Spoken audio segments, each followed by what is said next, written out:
মুম্বাইয়ে একই পরিবারের 4 সদস্যের আকস্মিক মৃত্যু ঘিরে তৈরি হয়েছে গভীর রহস্য।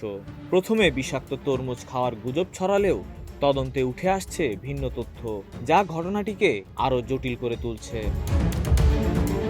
গত শনিবার রাতে স্থানীয় ব্যবসায়ী আব্দুল্লাহ দোখাডিয়া তার পরিবার ও আত্মীয়দের সঙ্গে নৈশভোজে অংশ নেন। রাতের খাবার শেষে অতিথিরা চলে গেলে রাত প্রায় 1টার দিকে পরিবারের সদস্যরা তরমুজ খান। তবে ভোর 5টার দিকে হঠাৎ করে সবাই বমি ও ডায়রিয়ায় আক্রান্ত হয়ে গুরুতর অসুস্থ হয়ে পড়েন। অল্প সময়ের ব্যবধানে মারা যান আব্দুল্লাহ, তার স্ত্রী নাসরিন এবং তাদের 2 কিশোরী কন্যা জয়নাব ও আয়েশা।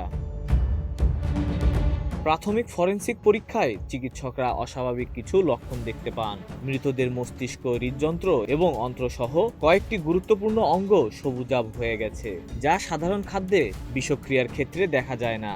তদন্তে নতুন মোড় নেয় যখন আব্দুল্লাহর শরীরে মরফিনের উপস্থিতি শনাক্ত করা হয়।